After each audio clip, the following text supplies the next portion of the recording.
Hello guys! Welcome back to my channel. Ito po ang inyong manay, Mami, na nagsasabing, kung walang Ray, walang Jin. Ito po ako ngayon sa palengke guys. Naghahanap ako ng pwedeng mailuto. Meron naman kaming nasabawan na, kaya sabi ko gusto ko talaga isda. At ang napili ko guys ay bangus. Ito guys, talaga namang may naisip akong iluluto dito. Makita nga natin. Ayan guys, nilinis ko na, gilimpihuan ko na ang bangus. Ako kuti-kuti og limpyo guys para mawala yung lansa-lansa ba. Kaning bangus ba yung dili maayo kalimpyo na bigyan magkalangsahan naman lang yun. Kaya ka na mga kasingit-singitan gidiha ako yung ipangwa-wa. Kay aron ang atong pagkaon ganado gyud kayo labi na karon kay uwan-uwan. Maayo gid baron ikaon. Diyos Maria Josep, kana ako na siyang gilimpyohan og maayo para ready na sa pagluto. Na guys, na ready na ang akong bangus. Naana po ang mga sangkap sa mga ricado o lamas. Na-start na kog luto guys. Nagbutang ko gamay nga lana. Ako nang sangkot sa gigisa ba ang sibuyas bombay ba ang sibuyas bombay o kaya sibuyas. Ayan na guys. Ako na siyang sangkot sa ug ang bawang. Ako bang pahumot-humuton ba? Isa na ako ibutangan o lamas ng uban. Ana, sunod-sunod na siya. Anang kamatis. Sunod na sa kamatis ang luya, ginger. Pampawala sa lansa ng isda o kahit anong ulam. Ayan, sangkot sa ginasiya. Ayan, todo ginato guys, pagsangkot sa. Ayan, sangkot sa lang ng sangkot sa. At pag lumabas na ang katas niya guys, ano ba yung duga ba? Na, ibutang na nato pagsunod. Ibanig nato ang siling na taas bahaba. Ayan, ibanig nato siya. Bago natin ibutang o ilagay ang bangus.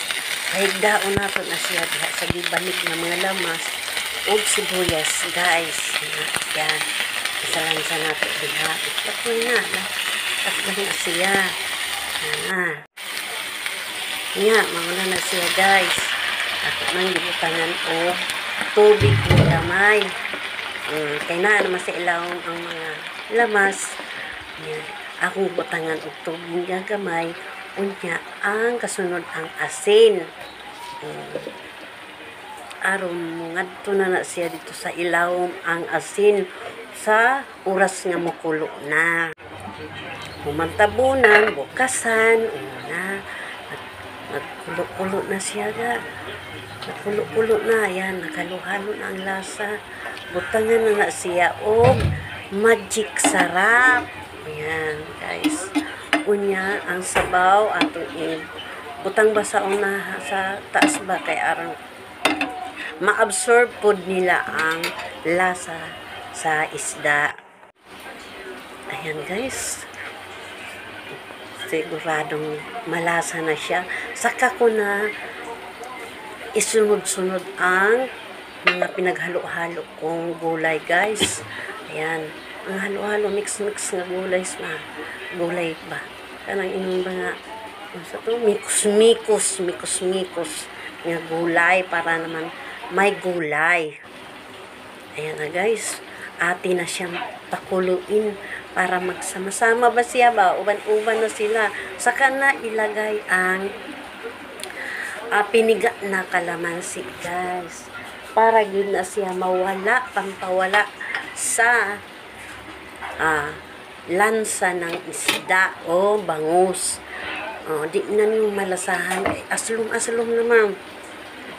O niya sa ilawom po o sa ilalim, andoon din yung mga lamas. Ayan, nag-shik na, nagsama-sama na, nagrambol na ang mga lamas guys. Kaya malasa na siya guys. Ayan. Yan, pakulu-kuluin lang na siya hanggang sa siya ay maunog. O kaya patuyo-tuyuin lang natin. Para talagang sure na luto siya. Lutong-luto talaga. Ayan guys, itry na natin pagluto guys. Luto na siya. Ayan kita nyo guys. Matry nga natin kung ano talaga ang kinalabasan nitong ginawa ko sa bangos.